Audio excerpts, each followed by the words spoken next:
pakai masker gitu di sana, nggak ngap gitu kan, walaupun emang di tempat-tempat publik nggak diharuskan, tapi ya mungkin kesadaran masing-masing aja, kalau mau masih pakai masker ya boleh, nggak akan ada yang larang gitu. Berapa lokasi mungkin? Lumayan banyak, gue ke Kapadokia, terus ke Turkinya pasti, ke tempat-tempat bersejarah. Gue kalau ke tempat-tempat Turki itu kan setengah-setengah Eropa, setengah Asia, jadi pasti kan sejarahnya banyak banget. Kalau gue kan mungkin orang taunya gue suka huru-hara, tapi gue tuh suka yang namanya sejarah-sejarah, jadi gue banyak ke tempat-tempat yang bersejarah aja di sana. Yang paling berkesan apa nih? Yang paling berkesan itu semua berkesan sih buat gue, tapi akan lebih berkesan mungkin kalau gue perginya sama pasangan. Jadi kemarin sama siapa aja nih? Karena ada tempat-tempat yang romantis ternyata, sama teman-teman, sama tim gue berenam. Lu bayarin semua ya? Dibayarin semua. Kenapa Turki nih? Karena cuma Turki yang dekat dan gak ribet dan menerima warga Indonesia. Yang selebihnya kan di band. Oke. Emang hanya liburan aja atau ada kerjaan? Ada kerjaan, jadi gue jadi salah satu pembicara untuk breast cancer di salah satu rumah sakit. Gue juga bingung kenapa dia milih gue, padahal banyak sekali kan artis di Indonesia, tapi dia milih gue, ya berarti ada satu spesial dalam diri gue yang mungkin mereka mau tahu juga lebih dalam gitu. Ya itu, abis itu ya gue pergunakan dengan jalan-jalan, belanja, ketemu teman baru. Sempet sama netizen juga lu dibilang. Bisa diam sebentar nggak? Ini lagi wawancara artis penting ya. Ya, oke. Sempet juga netizen ngatain kalau kamar lo ternyata nggak semahal itu, gimana nih? Kamar di mana? Kamar di sana, di Turki. Wah gila, hotel yang gue tempatin hotel mahal semua cuy. Ya kalau netizen ada yang bilang kayak gitu ya maklumin aja lah. Ya dia ngincer dunia luar juga belum tentu udah kan. Kalau netizen mah jangan dilawan lah. Mereka kan orang-orang pengangguran yang punya banyak kerjaan, banyak waktu untuk ngurusin hidup kita ya. Jadi biarin aja lah. Oke. Selesai pulang dari Turki ternyata lo mendapat masalah di Jakarta? Sebenarnya kalau dibilang masalah enggak, karena gue tahu konsekuensinya ketika kita pulang dari negara lain pasti akan ada karantina. Tidak ada yang bilang tidak mau dikarantina. Tapi gue kan tidak pernah merasakan yang mereka rasakan nih. Jadi selama gue di Turki juga kan sebenarnya banyak DM yang masuk kan, nanti pulang karantina kak, karantina tuh begini gini. Tapi kalau gue kan orangnya harus merasakan dulu, baru gue tahu kejadian sebenarnya. Ternyata gue merasakan hal yang sama ada orang-orang di DM yang gue nggak kenal yang menyampaikan suara isi hatinya sama seperti yang gue rasakan. Barulah gue bersuara. Oke, jadi semua tim lo juga mendapat perlakuan yang sama? Sama, orang artis besar aja bisa digituin ya gimana orang biasa. Berapa lama nih karantina? 8 hari. Ngapain aja tuh? Kentut, berak, ngeludah. Bener-bener nggak dapat matahari? Nggak dapat matahari tuh bener-bener. Makanya nih ini pelajaran ya buat orang-orang yang dari luar negeri ke Indonesia, lebih baik kalian beli karantinanya via online. Jadi kita pesennya hotel via online. Terus lihat juga hotelnya. Kalau beberapa hotel karantina yang sudah terdaftar oleh Kemenkes sama Satgas Covid, ada beberapa hotel yang memang tidak bisa dibuka sama sekali kamar jendelanya. Jadi lo sumpek gitu, bau segala macam. Karena lo bayangin 8 hari di dalam tidak boleh kemana-mana. Terus spray tidak diganti, tidak dibersihin, anduk tidak diganti, seolah-olah tuh mereka yang di sana tuh semua terjangkit COVID. Mereka tidak bisa membeda-bedakan mana sih yang COVID, mana sih yang tidak. Jadi semua dipukul rata lah. Itu yang harus pemerintah pikirkan sekarang gitu kan. Karena gue merasakan nih, gue bisa ngomong dari bandara ada 3 pintu yang harus kita lewatin sekarang. Ya bukan cap imigrasi doang, tapi cap imigrasi itu belakangan ketika kita sudah selesai karantina. Jadi paspor itu otomatis disita. Ya kan? Pertama kita harus EH, pintu pertama, pintu kedua legalisir surat yang dikasih, pokoknya selembaran itu putih, vaksin lah segala macam ini itu tetek bengek, habis itu dicap, kita pergi lagi ke pintu terakhir yaitu pintu ketiga mau keluar. Disitulah kita pas mau ngambil koper disamperin oleh Satgas Covid untuk ditanyakan kalian sudah pesan ke kamar hotel untuk karantina di mana. Kalau belum pesan kamar, mereka menawarkan gitu karena jujur karena gue berenam, ya gue mentingin kayak gue berenam.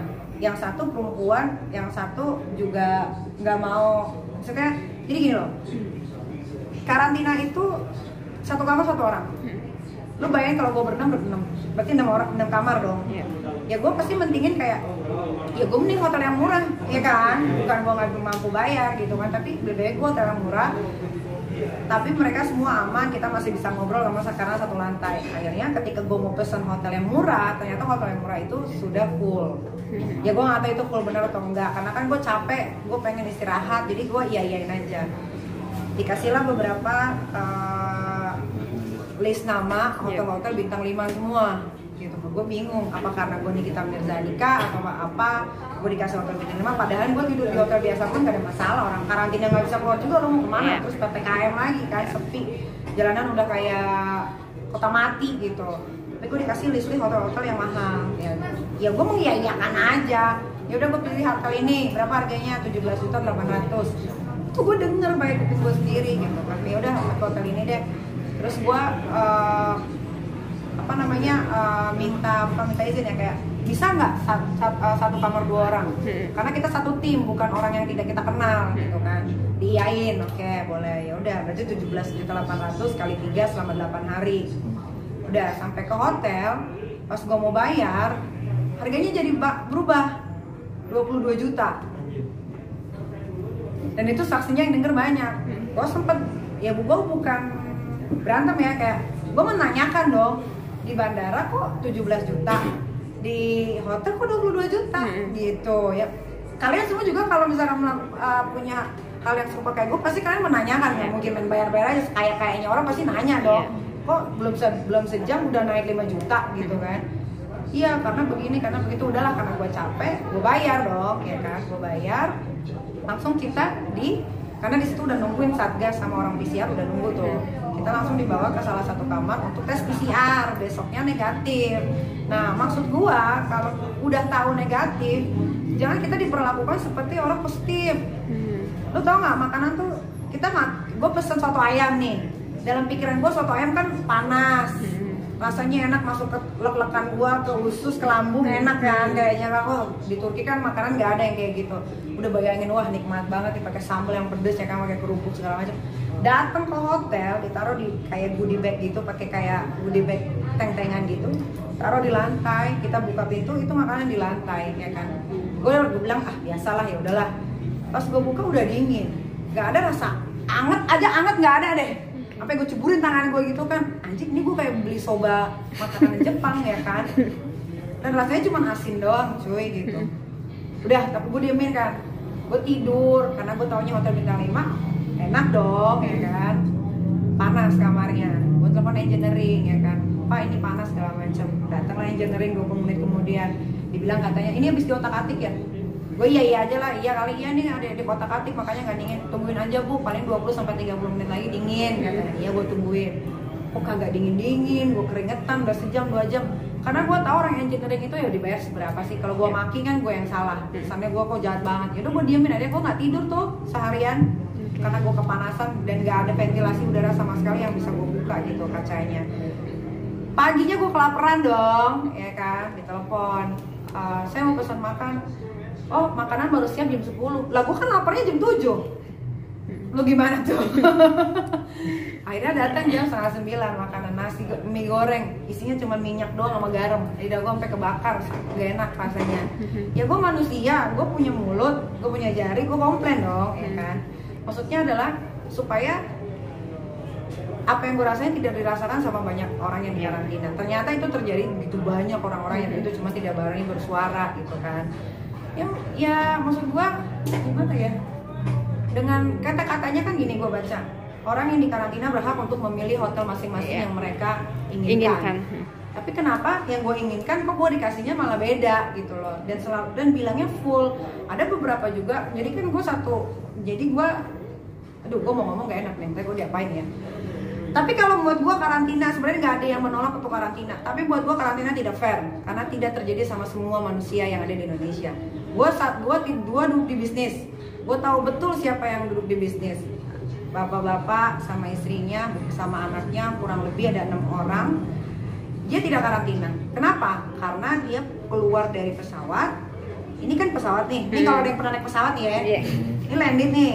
Ada lorong dong yang nyangkut sama pintunya.